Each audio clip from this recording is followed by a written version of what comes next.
Assalamualaikum warahmatullahi wabarakatuh. Selamat sore rekan-rekan semuanya dan Bapak dosen pembimbing mata kuliah Seminar BK. Pada sore hari ini kami dari kelompok 1 insya Allah akan mempresentasikan makalah yang berjudul Miskonsepsi BK. Jadi nanti akan disajikan oleh rekan-rekan kami. Sebelum kami menyajikan, tentu kami memperkenalkan diri terlebih dahulu. Pertama, saya sendiri Iqbal Nuari, dan rekan saya yang kedua Devina Amalia, dan yang ketiga Sri Rahayu Wardani. Baik rekan-rekan semuanya, untuk mempersingkat waktu, langsung saja dipresentasikan. Menjelaskan apa itu miskonsepsi BK. Sebelum saya menjelaskan apa itu miskonsepsi BK, saya akan menjelaskan pengertian dari miskonsepsi. Miskonsepsi adalah salah satu konsep yang menunjuk pada suatu konsep yang tidak sesuai dengan pengertian ilmiah atau pengertian diterima para pakar dalam bidang itu. Bentuk miskonsepsi dapat berupa konsep awal, kesalahan, hubungan yang tidak benar antara konsep-konsep, ataupun gagasan intuitif atau pandangan yang naif. Yang dimaksudkan dengan miskonsepsi BK ataupun miskonsepsi bimbingan dan konseling ialah suatu kekeliruan pandangan atau pemahaman terhadap tatanan konsep maupun praktik bimbingan konseling sebagai suatu profesi.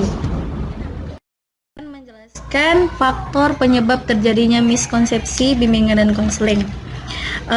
Ada beberapa banyak faktor, tetapi secara umum awal mulanya terjadi kesalahpahaman ini adalah pandangan terhadap bimbingan dan konseling. Salah satunya adalah latar belakang pendidikan guru bimbingan di sekolah. Awal tahun 1960, pakar mengatakan bahwa perlu bimbingan dan konseling di sekolah. Tetapi tenaga atau guru BK yang profesional itu belum ada. Jadi diangkatlah guru mata pelajaran sebagai guru BK. Dan kisah ini berlanjut sampai sekarang. Guru BK tersebut dalam menjalankan tugasnya banyak yang tidak sesuai dengan tujuannya, asas-asas dan prinsip-prinsip bimbingan dan konseling itu sendiri. Dari satu faktor ini memicu banyak kesalahpahaman terhadap bimbingan dan konseling di sekolah. Baiklah, selanjutnya mengenai faktor-faktor penyebab terjadinya miskonsepsi BK ini akan dijelaskan rekan saya Devina Amalia. Dalam pelaksanaan BK di masyarakat pada dasarnya disebabkan oleh karena adanya pandangan yang keliru dari masyarakat. Pandangan yang keliru tersebut antara lain, yang pertama adalah layanan bimbingan dan konseling dapat dilakukan oleh siapa saja. Benarkah pekerjaan bimbingan konseling dapat dilakukan oleh siapa saja? Jawabannya ya bisa iya, bisa tidak. Kenapa dijawabkan iya? Karena jika bimbingan dan konseling dianggap sebagai pekerjaan yang mudah dan tidak dapat dilakukan dengan secara amatiran. Sedangkan jawaban tidak jika bimbingan dan konseling itu dilaksanakan berdasarkan prinsip-prinsip keilmuan dan teknologi, yaitu mengikuti filosofi, tujuan, metode, dan asas-asas tertentu. Dengan kata lain, dilaksanakan secara profesional. Kedua, bimbingan dan konseling hanya untuk orang yang bermasalah saja. Sebagian orang berpandangan bahwa bimbingan konseling itu karena adanya masalah. Jika tidak ada masalah, maka BK tidak diperlukan. Dan BK itu diperlukan untuk membantu menyelesaikan masalah saja. Memang tidak dipungkiri bahwa salah satu tugas dari bimbingan konseling adalah untuk membantu dan menyelesaikan masalah. Tetapi sebenarnya juga peranan BK itu sendiri adalah melakukan tindakan preventif agar masalah yang tidak timbul dan antisipasi agar ketika masalah yang sewaktu-waktu datang tidak berkembang menjadi masalah yang besar. Yang ketiga adalah keberhasilan layanan BK tergantung kepada sarana dan prasarana. Seringkali kita temukan bahwa pandangan dan kehandalan dan kehebatan seorang konselor itu disebabkan dari ketersediaan antara sarana dan prasarana yang lengkap lalu mutakhir. Sebagai seorang konselor yang dinilai tidak bagus kinerjanya, seringkali berdalih dengan alasan bahwa ia kurang didukung oleh sarana dan prasarana yang bagus. Sebaliknya, pihak konseli pun terkadang juga terjebak dalam asumsi bahwa konselor yang hebat itu terlihat dari sarana dan prasarana yang dimiliki oleh konselor. Pada hakikatnya, kehebatan konselor itu dinilai bukan dari faktor luarnya, yang tetapi lebih kepada faktor kepribadian konselor itu sendiri. Konselor harus aktif, sedangkan konseli harus atau boleh pasif. Seringkali kita temukan pada konseli sering menyerahkan sepenuhnya penyelesaian masalahnya kepada konselor.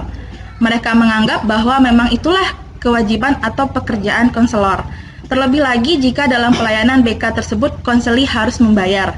Jadi dia beranggapan jika ia membayar, maka ia akan serahkan masalahnya 100% kepada konselor, lalu diminta untuk menyelesaikannya. Hal ini terjadi sebenarnya juga disebabkan karena tak jarang konselor yang membuat konseli itu menjadi sangat bertergantungan dengan konselor. Konselor kadang mencintrakan dirinya sebagai pemecah masalah yang handal dan dapat dipercaya. Konselor seperti ini biasanya berorientasi pada ekonomi, bukannya kepada pengabdian. Yang terakhir adalah poin kelima, yaitu menganggap hasil pekerjaan, bimbingan, dan konseling harus segera terlihat. Seringkali konseli ataupun orang tua ataupun keluarga yang berekonomi tinggi memaksakan kehendaknya kepada konselor untuk dapat menyelesaikan masalahnya dengan cepat. Tak peduli berapapun biayanya yang harus dikeluarkan. Tidak jarang konselor itu sendiri pun secara tidak sadar ataupun sadar, biasanya karena faktor tertentu, menyanggupi keinginan konseli yang seperti ini. Biasanya, konselor ini meminta kompensasi dengan bayaran yang tinggi. Yang lebih parah, justru kadang ada konselor itu sendiri yang mempromosikan dirinya sebagai konselor yang mampu menyelesaikan masalah secara tuntas dan cepat. Pada dasarnya, yang mampu menganalisa besar atau kecilnya masalah dan cepat atau lambatnya penanganan masalah itu adalah konselor itu sendiri, karena konselor tentunya memahami landasan dan kerangka teoretik BK serta mempunyai pengalaman dan penanganan masalah yang sejenisnya. Sekian materi dari saya kembalikan kepada moderator. Baik rekan-rekan semuanya, saya akan melanjutkan materi selanjutnya yang mengenai miskonsepsi BK terhadap konselor.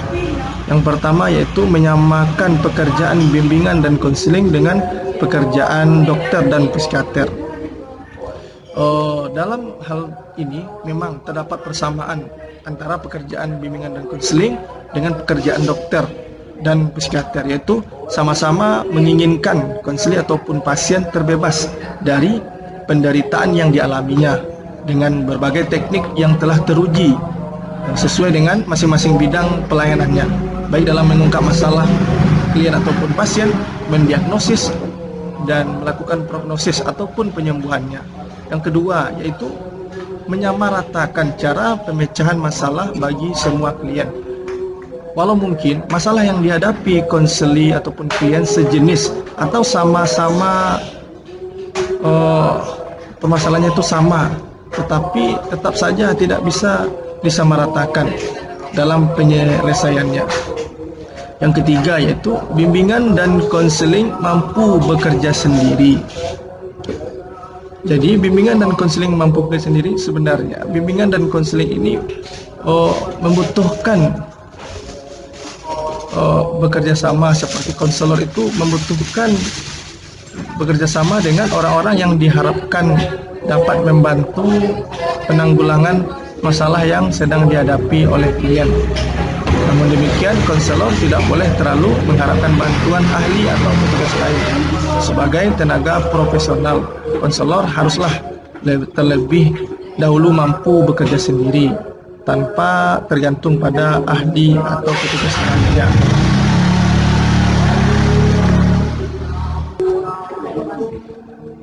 Yang keempat, bimbingan dan konseling dianggap sebagai proses pemberian nasihat semata. Bimbingan dan konseling bukan hanya bantuan yang berupa pemberian nasihat. Jadi pelayanan bimbingan konseling menyangkut banyak kepentingan klien dalam rangka pengembangan pribadi klien secara optimal. Misalnya ada klien yang suka mabuk, jadi pelayanan bimbingan konseling hanya berputar pada penekanan ataupun nasihat bahwa mabuk itu tidak baik. Jadi itulah miskonsepsi BK terhadap konselor. Di sini saya akan menjelaskan mengenai miskonsepsi BK dalam dunia pendidikan. Problematika utama dalam pelaksanaan BK di dunia pendidikan juga tidak jauh karena adanya kekeliruan pandangan. Dari kekeliruan-kekeliruan itu, yang pertama, bimbingan konseling dianggap hanya sebagai pelengkap kegiatan pendidikan. Ada sebagian orang yang berpendapat bahwa BK ini hanyalah pelengkap dalam pendidikan, sehingga sekolah tidak perlu lagi berusaha payah menyelenggarakan pelayanan bimbingan dan konseling karena dianggap sudah implisit dalam pendidikan itu sendiri. Cukup mantapkan saja pengajaran sebagai pelaksanaan nyata dari pendidikan. Mereka sama sekali tidak melihat arti penting apa itu bimbingan konseling di sekolah. Kendati begitu, berarti BK dan pendidikan harus dipisahkan. Pada hakikatnya, dua unsur ini saling membutuhkan dan saling melengkapi. Bimbingan dan konseling memiliki derajat dan tujuan yang sama dengan pelayanan pendidikan, yaitu mengantarkan para siswa untuk memperoleh perkembangan diri yang optimal. Perbedaannya hanya terletak dalam pelaksanaan tugas dan fungsinya, di mana masing-masing memiliki karakteristik tugas dan fungsi yang khas dan berbeda. Yang kedua, guru bimbingan dan konseling di sekolah adalah dianggap sebagai polisi sekolah. Masih banyak beranggapan bahwa BK ini adalah polisi sekolah. Hal ini disebabkan karena sering sekali pihak sekolah menyerahkan sepenuhnya masalah pelanggaran kedisiplinan dan peraturan sekolah lainnya kepada guru BK. Bahkan banyak guru BK yang diberi wewenang sebagai eksekutor bagi siswa yang bermasalah. Dalam hal ini yang menyebabkan mengapa siswa itu menganggap guru BK itu adalah polisi sekolah dan guru BK ditakuti di sekolah. Yang ketiga, bimbingan dan konseling dibatasi hanya untuk siswa tertentu saja. Bimbingan dan konseling tidak hanya diperuntukkan bagi siswa yang bermasalah atau siswa yang memiliki kelebihan tertentu. Namun, bimbingan dan konseling harus dapat melayani seluruh siswa. Setiap siswa berhak mendapatkan kesempatan pelayanan yang sama melalui berbagai bentuk pelayanan, bimbingan, dan konseling yang tersedia. Itu penjelasan dari saya mengenai miskonsepsi BK dalam dunia pendidikan. Selanjutnya saya serahkan kepada moderator. Baik, terima kasih kita ucapkan kepada rekan yang sudah menyampaikan materi mengenai miskonsepsi bimbingan dan konseling. Jadi kesimpulannya, miskonsepsi bimbingan dan konseling ialah suatu kekeliruan pandangan atau pemahaman terhadap tatanan konsep maupun praktek bimbingan konseling sebagai suatu profesi. Bentuk-bentuk miskonsepsi terhadap bimbingan dan konseling ialah berupa kesalahpahaman bahwasanya konselor sekolah adalah polisi sekolah, pemberi nasihat atau hal lainnya, yang dimana faktor penyebab terjadinya miskonsepsi ini adalah kurangnya SDM konselor yang mempunyai latar belakang kependidikan sebagai konselor atau kurangnya pemahaman konselor terhadap peran dan fungsinya. Baik rekan-rekan semuanya, itulah presentasi dari kami kelompok 1. Kalau ada kepada rekan-rekan yang ingin menambahkan, nanti kami akan menerima. Kemudian kalau ada rekan-rekan yang ingin bertanya, silakan nanti kepada forum yang telah kita sediakan. Terima kasih yang dapat kami sampaikan. Wabillahi taufiq wal hidayah. Assalamualaikum warahmatullahi wabarakatuh.